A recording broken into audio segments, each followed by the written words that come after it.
Hi guys, welcome back to starting engineer. दोस्तों, आज के इस वीडियो में बताऊंगा जेएसएससी जेई 2023 के थ्रू में आप यदि ज्वाइन किए हैं तो एक बहुत ही कॉमन डाउट आ रहा था, फर्स्ट सैलरी आपका कितने दिनों में आएगा। तो देखो, सैलरी के लिए ना दो तीन चीज़ें ज़रूरी होता है, वो मैं अभी बता रहा हूँ। तो वैसे सैलरी से रिलेटेड बहुत ज़्यादा कन्फ्यूज़न है कि किसी ने बोल रहा है कि 5 महीने लग जाएंगे, 3 महीने लग जाएंगे, 4 महीने लग जाएंगे। ठीक है, तो इस वीडियो में सारी कन्फ्यूज़न मैं दूर करूँगा। फर्स्ट सैलरी आने में इसलिए टाइम लगता है क्योंकि सबसे पहला जो काम होता है वो होता है जीपीएफ। जैसे ही आप पोस्टिंग ऑफिस में ज्वाइन करते हैं, सबसे पहला काम आपको करना है वो है कि जीपीएफ नंबर आपका बनवाना। ठीक है, ये आपका ऑफिस वाले करेंगे। ठीक है, और सबसे पहले तो अप्लाई करना पड़ेगा जीपीएफ के लिए। तो उसके लिए एक झारखंड कुबेर पोर्टल है, उस पर आपको अप्लाई करना पड़ेगा। वो अभी मैं दिखा रहा हूँ कौन सा पोर्टल है।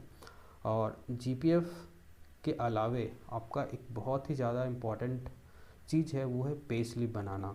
जब तक आपका जीपीएफ नहीं बनेगा तो पे स्लिप नहीं बना है। जैसे आपका जीपीएफ नंबर बन जाता है, जीपीएफ आ जाता है, उसके बाद आपका पे स्लिप के लिए आपको अप्लाई कर देना सेम वही पोर्टल से, झारखंड कुबेर पोर्टल से। पे स्लिप अप्लाई करने के बाद आपको कहाँ पे जाना पड़ता है, तो प्रोजेक्ट भवन में आपको जाना है।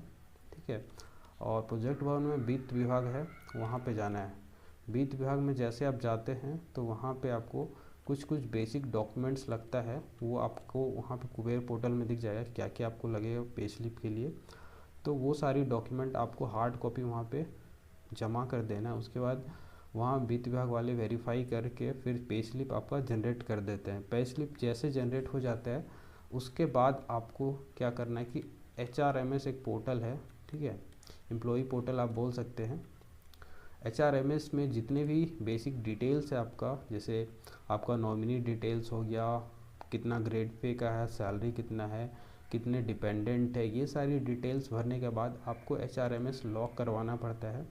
तो ये 3 स्टेप मैंडेटरी है सैलरी आने के लिए। तो ये सारी प्रोसेसेस होने में आपको जितना कम टाइम में आप करवा सको उतना जल्दी आपको सैलरी मिलेगा। ठीक है, किसी ऑफिस में यानी फील्ड में बहुत टाइम लगा देते हैं, किसी को 3 महीना लग जाता है, किसी का 1 महीने में भी हो जाता है। तो आपको पहला काम करना है ये सारी चीज़ें पे लग जाना, क्योंकि आप जैसे ही ऑफिस ज्वाइन करेंगे तो आपके पास बहुत ज़्यादा काम रहेगा नहीं। तो ये सारी चीज़ें आपको करवाना चाहिए, और जितना जल्दी आप करवा सकते हैं उतना जल्दी आपको फर्स्ट सैलरी आएगा। ठीक है, फर्स्ट सैलरी से आप जो भी चाहते हैं खरीद सकते हैं, अपने पेरेंट्स के लिए गिफ्ट खरीद सकते हैं। ठीक, जो पहला सैलरी होता है बहुत ही मेमोरेबल होता है कोई भी एम्प्लॉई के लिए और कोई भी कैंडिडेट के लिए, ये इमोशन से भरा हुआ होता है। तो आप फर्स्ट सैलरी से कुछ भी गिफ्ट्स खरीद सकते हैं अपने पेरेंट्स के लिए, अपने लव्ड वंस के लिए। ठीक है, यहाँ पे एक और कॉमन डाउट आता है कि police verification and document verification आपका मैंडेटरी है कि नहीं, यानी जो भी 10th 12 के सर्टिफिकेट हैं, बीटेक के सर्टिफिकेट है, उसका वेरिफिकेशन इशूइंग डिपार्टमेंट से होता है। ठीक है, और ये मैंडेटरी नहीं है एक्चुअली में, ये डिपेंड करता है ऑफिस टू ऑफिस पे। आपको किसी ऑफिस में डॉक्यूमेंट वेरिफिकेशन हो जाता है उसके बाद ही सैलरी मिलता है, बट ये मैंडेटरी नहीं है। आपको बस मैंडेटरी है सैलरी आने के लिए जीपीएफ एंड पे स्लिप। ठीक है, बाकी HRMS पोर्टल। जूनियर इंजीनियर से कोई भी डाउट्स है आपके पास तो आप कमेंट में बता सकते हो, so that I can answer in simple words.